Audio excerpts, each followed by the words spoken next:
নমস্কার। এই মুহূর্তে সবথেকে বড় খবর, আপনারা মনোযোগ সহকারে অবশ্যই ভিডিওটি দেখবেন, কারণ কিছুক্ষণ আগেই পশ্চিমবঙ্গের মুখ্যমন্ত্রী মমতা বন্দ্যোপাধ্যায় একটি বড় ঘোষণা করেছেন এবং এই নিয়ে হয়তো আপনারা খবরটা শুনেছেন।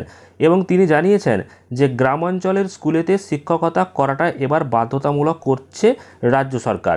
তবে কি নতুন নিয়োগের মাধ্যমে নয়, কিন্তু যারা বর্তমানে শিক্ষকতা করছেন তাদেরকেই বদলি করে দেওয়া হবে গ্রামাঞ্চলের স্কুলেতে এবং সেখানেতে বাধ্যতামূলকভাবেই ওনাদেরকে শিক্ষকতাও করতে হবে।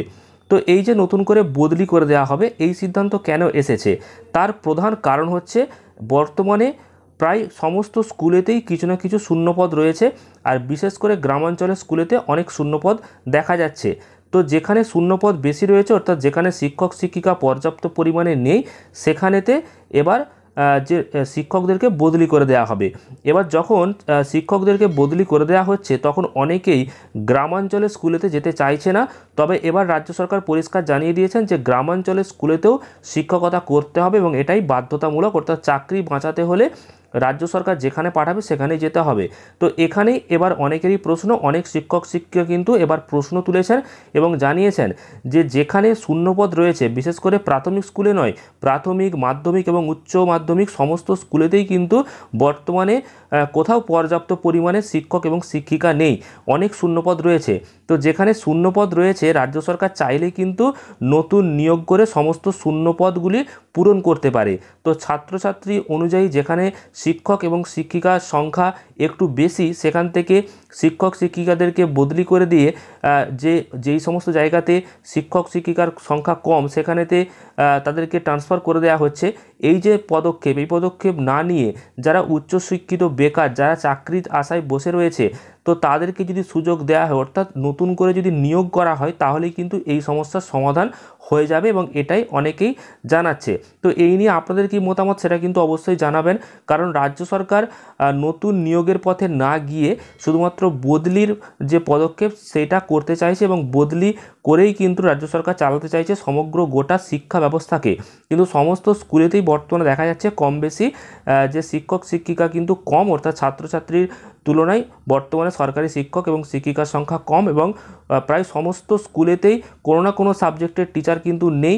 তো সেক্ষেত্রে রাজ্য সরকার যেটা চাইছে যে ছাত্রছাত্রী এবং শিক্ষকের যে অনুপাত যেখানেতে একটু কম, অর্থাৎ যেখানে ছাত্রছাত্রীর তুলনায় একটু শিক্ষক শিক্ষিকা বেশি রয়েছে, সেখান থেকে ট্রান্সফার করে দেওয়া হচ্ছে।